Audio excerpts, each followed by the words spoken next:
نے ہمیں ایک مخصوص جنگ کر کے ایک مخصوص انداز میں ہمیں بتایا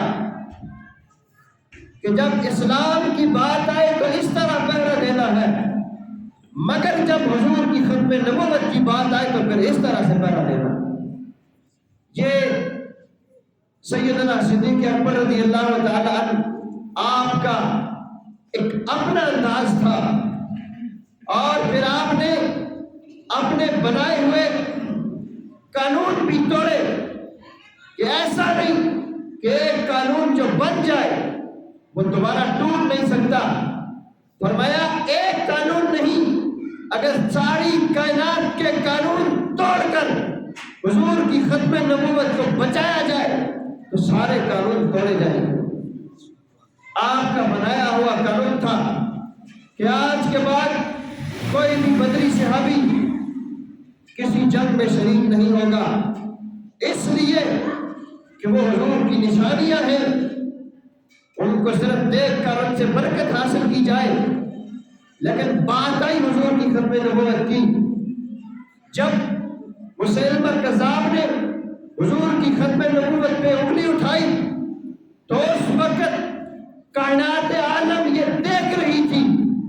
صدیق مسند صدارت پہ تھے، امیر المومنین تھے کہ آج صدیق اکبر کیا فیصلہ کرتے ہیں، دنیا حیران تھی۔ مگر کائنات عالم نے یہ منظر بھی دیکھا کہ سیدنا صدیق اکبر رضی اللہ تعالی عنہ آپ نے اس انداز سے حضور کی ختم نبوت میں پہرا دیا کہ صبح قیامت تک اس کی مثال کوئی پیش نہ کر سکے گا۔ آپ نے فرمایا کہ چاہے وہ بدری صحابی ہو یا احد کے میدان میں گیا ہو، چاہے وہ کائنات کی عظیم سے عظیم ترین جنگ لڑ کے آیا ہو، اب بات حضور کی ختم نبوت کی ہے، اب کسی کو پیچھے نہیں رہنا۔ اس لیے کہ جس نے کلمہ طیبہ پڑھا ہے، کلمہ آف اسلام پڑھا ہے، اس کو حضور کی ختم نبوت کے لیے نکلنا پڑے گا۔ لیکن آج جس دھرتی میں اور آپ سانس لے رہے ہیں، یہ دھرتی اللہ کے فضل و کرم سے ہزاروں لاکھوں مسلمانوں کی قربانیوں کے بعد آج میرے اور آپ کے سامنے اگر کوئی ایک بندہ مر جائے، شہید ہو جائے، کیونکہ ہم دیکھ رہے ہوتے ہیں وہ منظر، ہمیں وہ بڑا دردناک لگتا ہے کہ یار بڑے بے دردی سے شہید ہو گیا۔ لیکن اس وقت کو یاد کیجئے کہ جب پاکستان بن رہا تھا، لاکھوں لوگ کہ جو کاؤنٹ ہوئے، جو شمار میں آئے، گنتی میں آئے، لاکھوں لوگوں کی قربانیاں اور لاکھوں لوگوں کا خون اس پاکستان کی بنیادوں میں ہے، اور کئی ایسے ہیں، لاکھوں ایسے ہیں، بے شمار ایسے ہیں کہ جن کو کسی آنکھ نے دیکھا ہی نہیں، وہ شہید ہو گئے۔ کتنی مائیں بہنیں ایسی تھیں کہ جو اپنی عزت بچانے کے لیے نہروں اور دریاؤں میں چھلانے لگا دی۔ لیکن اس وطن کو حاصل کرنے کا مقصد صرف ایک تھا کہ یہاں پہ اللہ اور اس کے رسول کے دین کی تبلیغ کی جا سکے۔ پاکستان یہ وہ ریاست ہے کہ جو ریاست مدینہ کے بعد عالم اسلام میں 257 ممالک ہیں، ان میں سے اسلامی نقطہ نظر سے، اسلامی لحاظ سے، اسلام کا کلا ہونے کے لحاظ سے سب سے پہلے نمبر پر ہے۔ آج جو لوگ ہمیں یہ تانے دیتے ہیں کہ یہ دین کی تعلیم حاصل کرنے والے لوگ شاید ان کو کچھ پتہ نہیں، لیکن ان کا اپنا حال یہ ہے کہ ان کی دنیاوی تعلیم کے لحاظ سے پاکستان کوئی 5-6 نمبر پر ہے، وہ اوپر سے نیچے کا نمبر بھی حاصل نہ کر سکے، لیکن یہ علماء مدارس کی یہ محنت ہے کہ اسلامی لحاظ سے پاکستان پوری دنیا میں نمبر 1 کی حیثیت رکھتا ہے۔ اور اس پاکستان کو جس مقصد کے لیے حاصل کیا، افسوس ہے آج اس مقصد سے ہمارے اوپر ظالم شدہ مسلط کیے گئے ظالم حکمرانوں نے اس کی بنیادوں کو کھوکھلا کر کے رکھ دیا۔ جس مقصد کے لیے یہ وطن عزیز پاکستان بنا تھا، اس مقصد کو دفن کر دیا گیا۔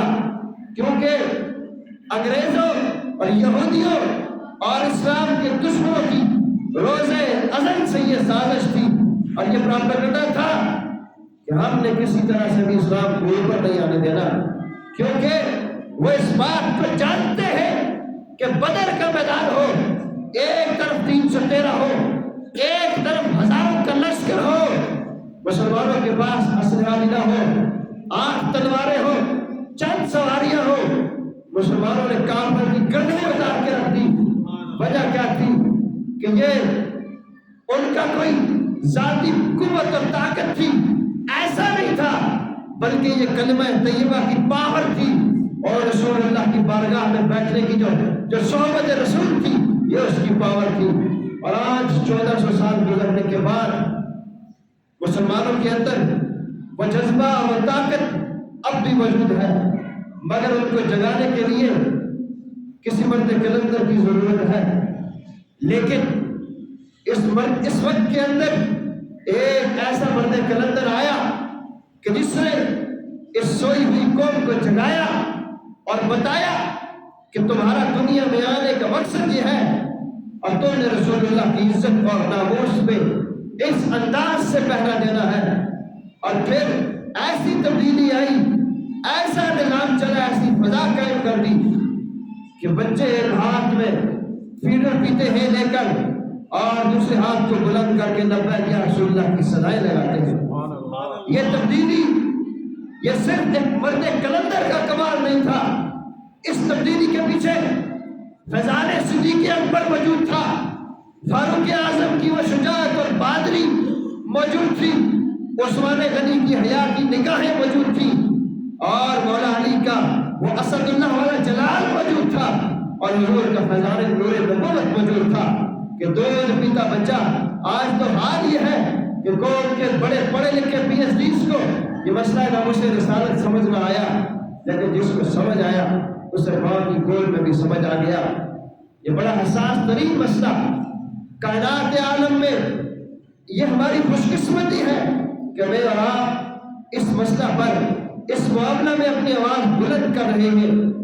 بد نصیب ہیں وہ لوگ، جیسا کہ میں پہلے کہہ چکا کہ اس مسئلہ کے اوپر کسی کے ذہن میں اگر بال برابر بھی شک آ جائے وہ کسی صورت میں مسلمان نہیں ہو سکتا، اور جو اس کے مسلمان ہونے میں اس کو بولے کہ یہ مسلمان ہے اور دلیلیں پیش کرنا شروع کر دے، پھر اس کے کافر ہونے میں کوئی شک نہیں ہو سکتا۔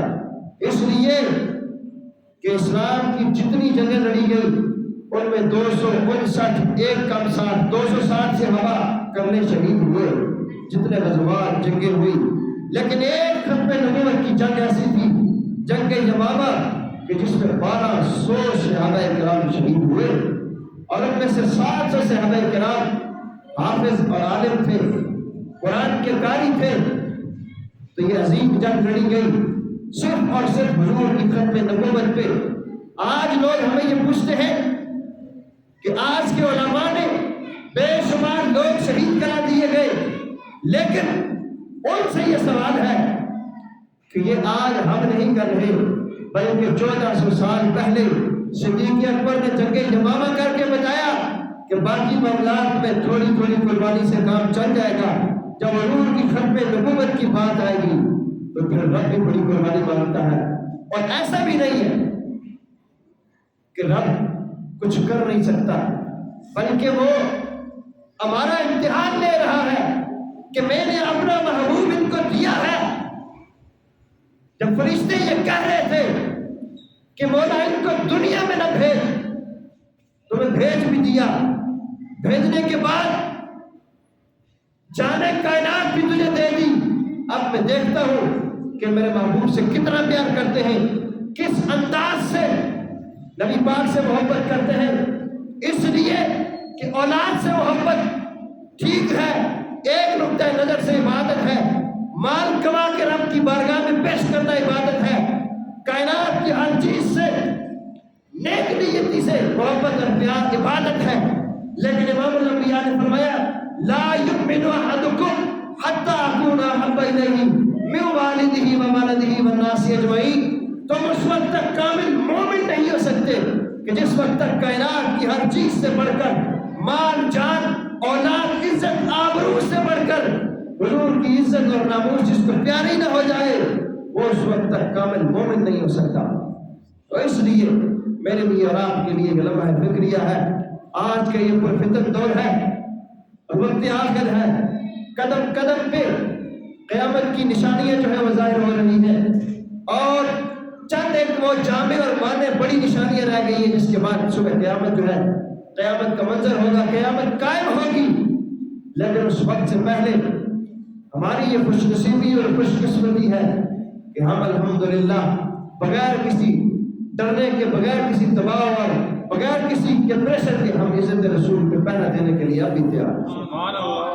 اور ہم اس وقت میں ایسے لوگ بھی موجود ہیں کہ اگر کسی کے بچے کو کانٹا چبھ جائے تو وہ برداشت نہیں کرتا، لیکن ایسے والدین بھی اس عالم میں موجود ہیں کہ جو فخر سے اپنی اولادوں کو عزت رسول پہ قربان کرنے کے لیے پیش کر رہی ہیں۔ ان ماں اور ان گھرانوں کو سلام ہے کہ جن کے لخت جگر عزت رسول پر پہنا دیتے ہوئے شہید ہو گئے، چاہے وہ کس انداز سے بھی شہید ہوئے، لیکن ان کا خون کا ایک ایک قطرہ رب کے ہاں اس کی اتنی عزت ہے کہ شاید میں اور آپ اس کا اندازہ نہ کر سکیں۔ اور ایسا بھی نہیں کہ کوئی کہے کہ میں عزت رسول پہ بات نہیں کروں گا تو کوئی نقصان ہو جائے گا، کوئی کسی بلڈنگ کا پلر ہو اس کو نکال دیا جائے تو وہ بلڈنگ گر سکتی ہے، لیکن اسلام کی وہ واحد بلڈنگ ہے کہ جو وداؤٹ پلر کھڑی کی گئی ہے اور اس کی حفاظت رب ذوالجلال نے وہ خود لی ہوئی ہے۔ بڑا مشہور واقعہ آپ نے سنا ہوگا کہ یہودیوں کا وہ منگولوں کا مجمع لگا ہوا تھا، وہاں پہ پادری 40,000 تاتاری وہ اسلام سے پھرنے کے لیے آئے، کلمہ اسلام کو چھوڑ کر وہ یہودی اور عیسائی ہونا چاہتے تھے کسی دنیا کی لالچ کی بیس پر، لیکن وہاں پر جب مجمع لگ گیا، سٹیج سج گیا، یہودی اور عیسائی اور وہ پادری منگولے بیٹھ گئے کہ آج کوئی مسلمان سننے والا نہیں، آج ہم خوب ان کے نبی کی عزت پہ بھونکیں گے، لیکن ان کو اس بات کا علم نہیں تھا، وہ یہ نہیں جانتے تھے کہ رب کائنات بڑا غیرت مند ہے، اپنے نبیوں کی حفاظت کا ذمہ اس نے اپنے کرم پر لیا ہوا ہے۔ تو اس وقت ایک پادری کھڑا ہو کے حضور کی عزت میں بھونکنے لگا، وہاں پہ انہی کے وزیر کا ایک کتا باندھا ہوا تھا، اس کتے نے زنجیر کو توڑ کر اس لعنتی کے منہ پہ تھپڑ مارا، اس کو نوچنے لگا۔ انہوں نے اس کتے کو پکڑ کر پھر باندھ دیا کہ یہ جانور ہے، بے عقل ہے، ہاں مانا کہ بے عقل ہے، لیکن جب حضور کی عزت کی بات آئے پھر رب کتے کو بھی عقل سلیم عطا کرتا ہے، صرف عقل نہیں دیتا، عقل سلیم عطا کرتا ہے۔ جب دوسری بار ایسے بھونکا، تیسری بار ایسے بھونکا تو ہوا کیا، اس کتے نے زنجیر توڑ کے اس کی گردن کو تن سے جدا کر لیا اور کائنات عالم کو بتایا کہ آج ختم نبوت پہ پہرا دینے کے لیے اس مجمع میں کوئی مسلمان موجود نہیں تھا، آج اللہ نے میری ڈیوٹی لگائی ہے، اس گستاخ اور اس جہنمی کو میں نے جہنم واصل کر دیا۔ تو اس لیے جو ختم نبوت پہ پہرا دے اور بات کرے کسی انداز سے بھی، وہ اپنی خوش قسمتی سمجھے کہ اس نے حضور کی ختم نبوت پہ پہرا دیا ہے، اور یہ بڑی مقدس کام ہے۔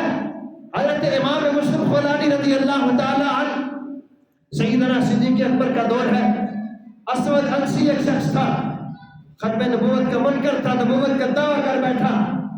وہ امام مسلم خولانی وقت کے وہ امام ہے، کہنے لگا کہ امام مسلم خولانی آپ اس بات کی گواہی دو کہ میں اللہ کا رسول ہوں۔ آپ نے فرمایا کیا کہتے ہو؟ مجھے آواز نہیں آئی۔ پنجابی میں یوں کہتے کہ بھونکی 10 مجھے آواز نہیں آئی۔ حالانکہ آپ سنتے تھے مگر آپ نے سننے کے باوجود فرمایا تیری بکواس کیا ہے، میں اس کو نہیں جانتا۔ اس نے کہا کہ ایک آگ جلائی جائے اور امام مسلم خولانی کو آگ میں ڈال دیا جائے، پھر میں دیکھتا ہوں یہ کیسے بات کرتا ہے۔ لیکن شاید کوئی آج کا بندہ ہوتا تو مکر جاتا۔ قربان جائے امام مسلم خولانی کی عظمت پہ۔ آپ نے فرمایا جلا دو آگ، اور جب آگ جلائی تو اس کے کارندوں نے امام مسلم خولانی کو پکڑ کر آگ میں دھکیلنا چاہا۔ آپ نے کہا کیوں پکڑنے ہو مجھے؟ کہا کہ تجھے آگ میں ڈالنے لگے۔ کہا نہیں چھوڑ دو، آج بات کو چھوڑے۔ تو انہوں نے کہا شاید یہ بھاگنے کے چکر میں ممکن تھا بھاگ جائے، لیکن صبح قیامت تک لوگ کہتے کہ ختم نبوت کی بات آئی، مسلمانوں کا ایک بہت بڑا لیڈر اور امام بھاگ گیا۔ لیکن ان نادانوں کو اس بات کا علم نہیں تھا کہ آگ میں تو ڈالنا ہی ڈالنا ہے۔ لیکن امام مسلم خولانی صبح قیامت تک آنے والے مسلمانوں کو ایک سبق دینا چاہ رہے تھے۔ فرمایا آج مجھے پکڑ کر تم آگ میں نہ ڈالو، بات حضور کی عزت کی آئی ہے، آج میں خود آگ میں جاؤں گا۔ امام مسلم خولانی خود آگ میں گئے، چھلانگ لگا دی، آگ نے نہ جلایا۔ آپ کو لقب کتنا بڑا ملا وہ بھی سنیے۔ آگ سے نکلے بھائی تو اس نے دیکھا، اس کے کارندوں نے کہا یہ صحیح سلامت ہے۔ آپ جب آپ کا چمچہ عوام میں ہو گیا تو اس کے جو چیلے چمچے تھے انہوں نے کہا کہ اس کو یہاں سے نکال دو، یہ تمہاری بربادی کا سبب بنے گا۔ تو اس نے وہاں سے آپ کو نکال دیا۔ آپ ایک گھوڑا لیے اور چل دیے مدینہ شریف کی طرف۔ مسجد نبوی کے باہر پہنچے، گھوڑے کو مسجد نبوی کے باہر باندھ دیا اور مسجد کے سین میں جا کر نماز نفل ادا کر رہے تھے۔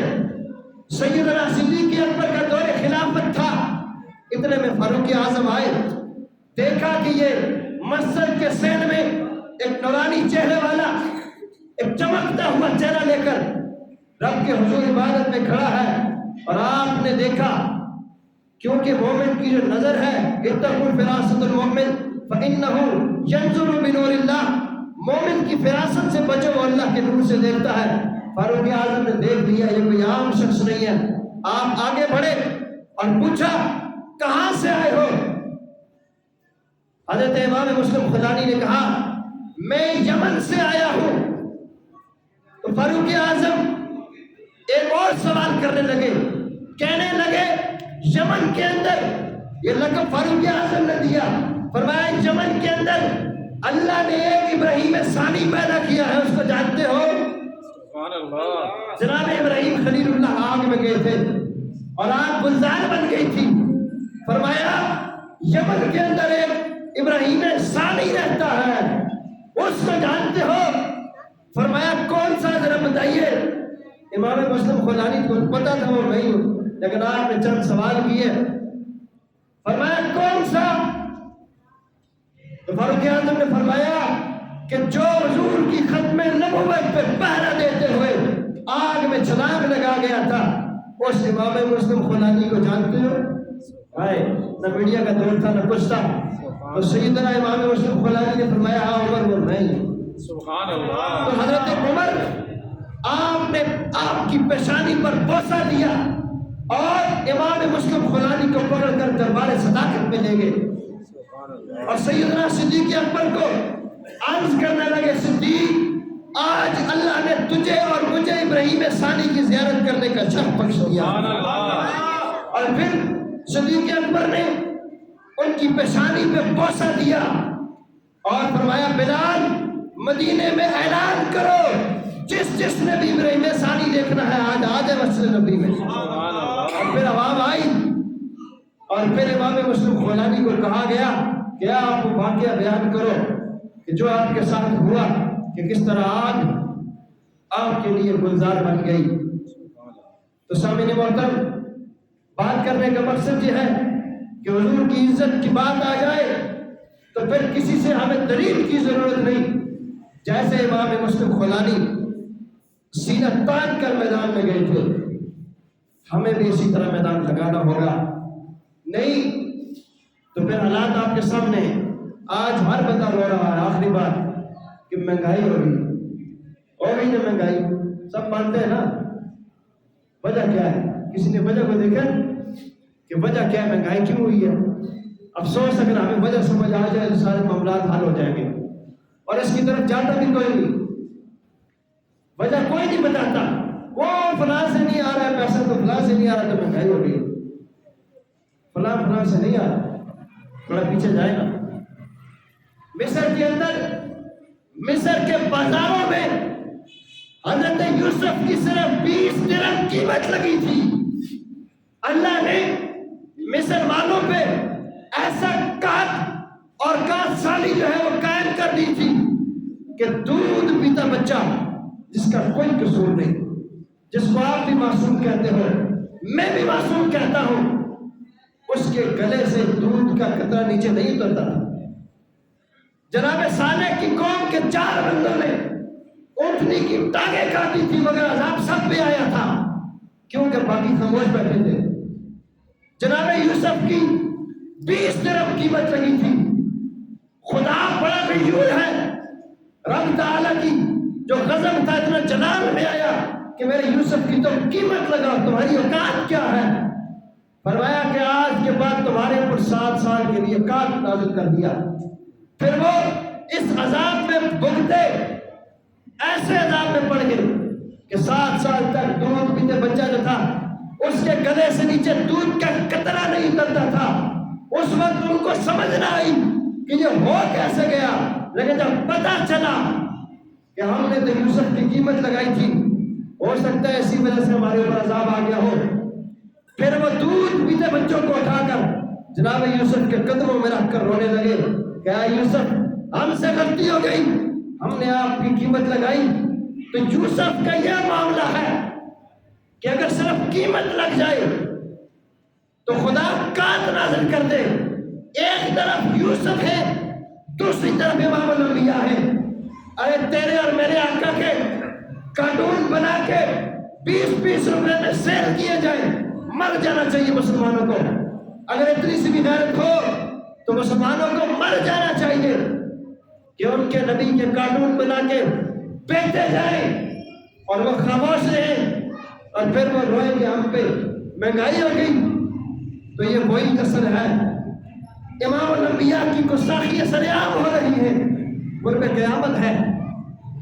لیکن ہماری قوم خاموش ہے، ہم بولتے نہیں ہیں، کہتے ہیں کہ ہمیں کوئی مار دے گا پکڑ لے گا، لیکن خدا کی قسم اس بات کو ہم نہیں جانتے. شاید ابھی کا جو تحریک لبیک کا مارچ چل رہا ہے، وہاں ایک نوجوان کو گولی لگی تو ہمارے ایک شورا کے رکن تھے، انہوں نے اس کو پکڑا، پوچھا بچے بتا تجھے تکلیف ہو رہی ہے؟ کانٹا چبھ جائے، بندہ تکلیف برداشت نہیں کر رہا. اس بچے کا جواب سنیے، 1400 سال بعد وہ کہہ رہا ہے نہیں جناب گولی لگی ہے، جب میرا خون بہنے لگا ہے، میری جان میرے جسم سے نکلنے لگی ہے، مصطفیٰ کا دیدار ہو رہا ہے. سبحان اللہ. تو پھر کیوں نہیں سمجھتے ہو؟ پھر اس قوم کو کیوں سمجھ نہیں آتی کہ حضور کی عزت پہ پہرے دینے کی بات آئے پھر تکلیف نہیں ہوتی، پھر امام مسلم خولانی کے لیے آگ گلزار بن جاتی ہے.